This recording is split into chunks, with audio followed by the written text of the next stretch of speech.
Washington. I know Lakeisha because she was one of my very first cases when I had gone to sex squad. Can't tell you the year. I'm 70 now, so forgive me. Cannot give you years. um, Keisha had been sexually assaulted by a relative.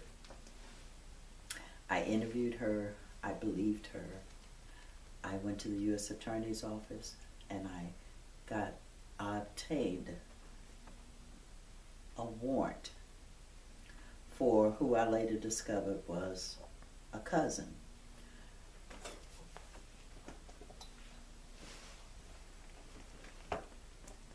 I arrested him.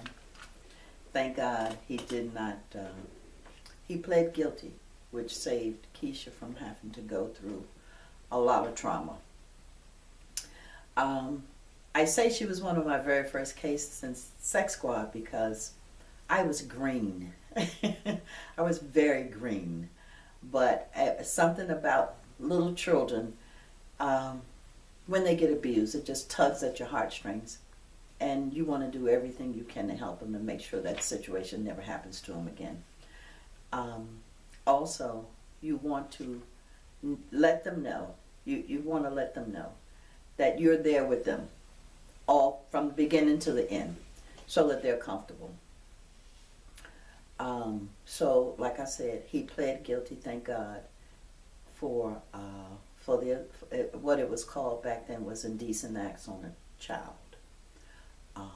So he pled guilty, saved her and her father from a lot of grief, from having to go through a trial. I'm so very proud of her. She looked me up. She found me about 5 years ago. I think it was on Facebook somewhere. She found me. I don't know how she found me, but she found me. And she reached out to me. We met. She gave me a copy of a book. She told me all the wonderful things that, as a result of being assaulted, it can go several ways. It can be negative. It can be it's always traumatizing. It can be negative or it can be positive. Well, Keisha turned hers into a positive. It's her ministry now to ensure that people are aware of children being assaulted, of children not wanting to speak up and tell people that they've been assaulted. Because that's one of the hardest things I found in sex squad, especially with little children. Their stomach hurt. It's the first thing they complain about. Their stomachs hurt. Their stomachs hurt because they're afraid. They feel like they've done something wrong. They don't know who to talk to. They don't know who to go to. So they bottle it up a lot of times. So as a result, you have to become their friend so that they will open up to you. So you become their friend. They eventually will open up. Once they realize this is a safe person, they will open up and tell you what happened. Growing up, I myself was a victim of a sexual assault, or what you would call an indecent act, by some neighborhood teenagers who would invite me and my little girlfriend over to their house to play hide and go seek. And and while we were hiding, they'd sneak up behind us and touch us and like, shh, shh, shh, shh. Well, I'm 6, maybe 7 years old. I don't know no better. I know this is wrong. You definitely know it's wrong, but you feel powerless to do anything about it. You don't tell anybody, which most children don't tell anybody because they feel guilty. I don't think a lot of people realize children can be stimulated. Young children can be stimulated. So as a result, you feeling something that you don't feel like you should feel, so you're afraid to tell somebody because you think it's your fault. I'm to blame. I'm to blame because it felt good. Then later on, my mom had a boyfriend who was supposedly a preacher. And the evening church sessions that he would go to, he would always take me by myself, put me in the front seat, and he would touch me. Again, I am afraid to tell anybody because I think I've done something wrong. So I never told anyone. As a result, growing up, growing up like that, my mom and my father were both alcoholics. I always wanted my life to be better. So right out of high school, I joined the police department. First, I was a patrol officer, actually in the same district where Keisha lived. When I left there, I went to sex squad. I actually applied for sex squad. They didn't have any openings, but my chief told me as soon as they had an opening, he would send me to sex squad, and he did. And that's where I met Keisha. With little children, it's kind of difficult.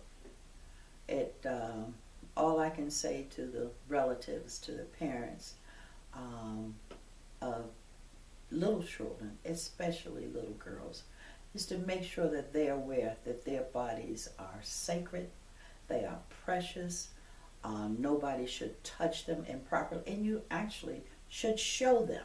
Nobody should touch you here, nobody should touch you there, nobody should touch you there, nobody should put anything in your mouth. So it's all about educating your children to, the things that should not happen to them. And if they ever do, come and tell mommy, come and tell daddy. If you don't feel like you can tell mommy or daddy, tell your teacher. Give them resources.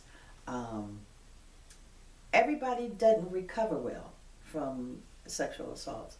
I just thank God he made me strong enough to survive mine. And I just, I was just determined to be a better parent, to be a stronger parent, and to ensure that my children were never victims of a sexual assault. So I wanted to say that you moved in the energy of Harriet Tubman, in which her family did a 200-year bicentennial, in which I reenacted Modesty, their grandmother from Ghana. This was the first time in 200 years that both sides of the family, Harriet's mom and dad's family, came together. Wow.